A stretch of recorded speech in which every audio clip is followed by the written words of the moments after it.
you know statistics, you know stochastic volatility, and you lived it in Zimbabwe with your currency. Do you have a currency in control as a symbol of your nation? At the moment, we have a multi-currency regime, which is anchored on the US dollar.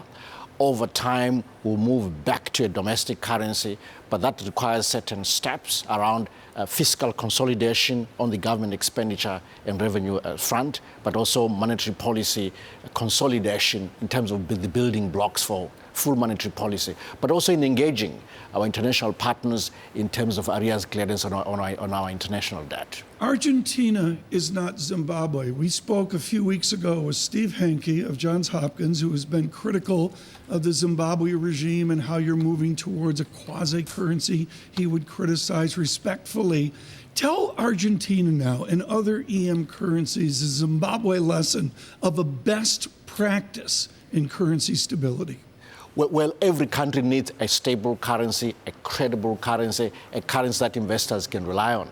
The Zimbabwe experience has been a transitory experience, all building towards a stable currency that will be issued in future. Argentina has been impacted by the whole emerging markets, volatility, being driven by hardening monetary policy globally, obviously mainly driven by the US. Turkey has been impacted. South Africa, in terms of rand, has also been impacted. So you have a slew of different factors impacting these global emerging markets, and not quite Zimbabwe. Zimbabwe's volatility has been driven by internal factors, but also some external factors. I must say that, of course, we're pleased with the way the gold price has held up. All the prices of all the other metals, such as chrome, such as platinum that we produce, have held up, but also we produce tobacco. So in terms of the global impact in terms of global demand, we're benefiting from that much more than in Argentina and Turkey or South Africa. Minister, of course, your country will continue to use, we understand, these bond notes and the multiple currency system until, you said, the economy stabilizes. Is there a time frame on when you're expecting that economy to stabilize? There's no time frame as fast, but we need this to happen sooner rather than later. So we need certain triggers, such as, for instance, making sure that we have a full monetary policy committee that's working. We're able to move to a market-based allocation of foreign exchange. Investors can, those who are exporting can have foreign currency accounts and keep their receipts in dollars, and build those building blocks for full monetary policy. But also, as we build reserves, including gold reserves, have a sense of the import cover levels we need to issue a domestic currency safely and credibly. Minister, how worrisome is the current cholera outbreak in Zimbabwe? Oh yes, the cholera outbreak, we're containing that.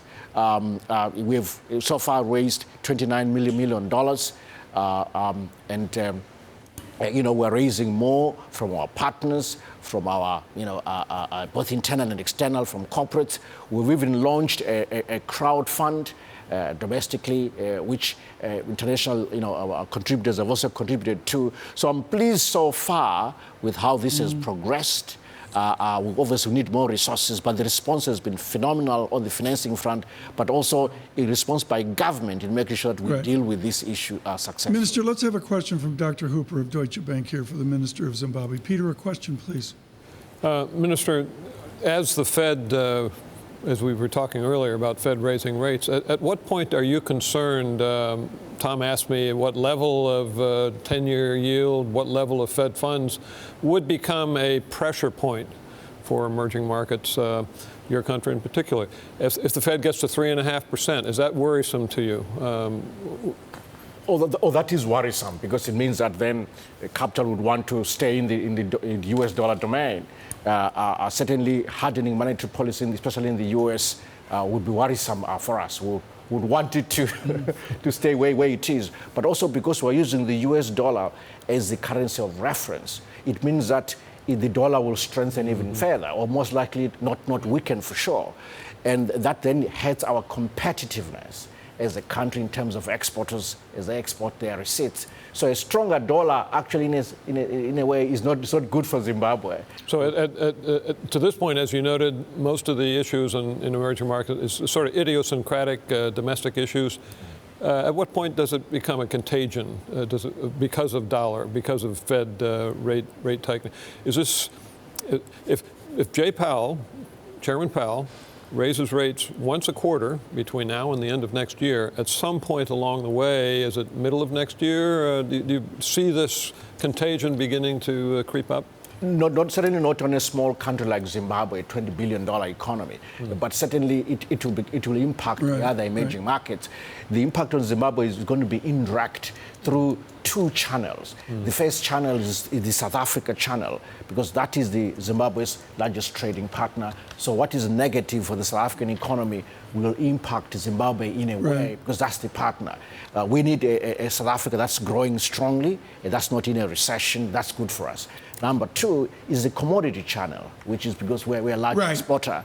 And so anything that has demand for commodities globally, via China and so forth, won't be great for Zimbabwe. Minister, this is right where I wanted to go. And the great theme of Bloomberg Surveillance for the last year has been the broader concept of Eurasia and the idea of the Chinese continued expansion and investment in Africa. We all remember on Bloomberg, I'm going to say 10 years ago, when China stepped in and bought a lot of cobalt to the north of Zimbabwe. Is President Trump, with his foreign policy, creating a point where China has every opportunity to capture African commodity assets? Well, let me say this. I think the Chinese investment in Africa has been welcome. The Chinese are investing everywhere, all over the world, including the purchase of U.S. Treasury bills and other investments. I think the issue is whether really African countries can negotiate better deals from themselves, transparent deals for themselves, and control the level of indebtedness that some may experience against China. But it's just an additional source of capital for Africa that is necessary. Also, you know what, in terms of global capital flowing into Africa, Africa cannot expect as much foreign aid to flow to Africa as taxpayers in the US, everywhere in Europe, are also put under pressure by the economic pressures. So any investment from China is welcome into Africa, but Africa must negotiate better deals for itself and get a fairer deal for any investment in any sector. But, Minister, overall, do you worry about a significant slowdown in China? Not a significant slowdown. Our prognosis, like everyone else, is that growth will slow down to about 6.5%, certainly not below 6%. That is still adequate to support the flow of investment into Africa and to support global commodity prices, at least the ones that impact Africa.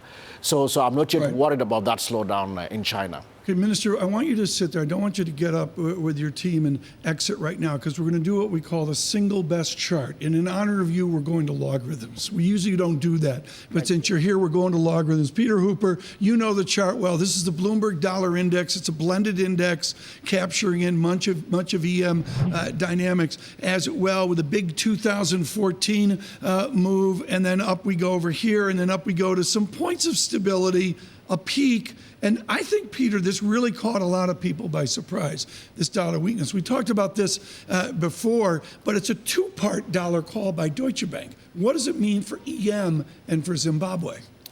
Well, this, as you extend this chart going forward, I mean, our sense is the dollar is going to continue to weaken against the major advanced economy currencies. Against the EM, which are sensitive to this Fed tightening, you're going to see things going the other way. I think the dollar will turn around and go up against the EM. I mean, within this is the EM response. Institutionally, how does the EM respond? Do you do that at the Bali meetings with Madame Lagarde?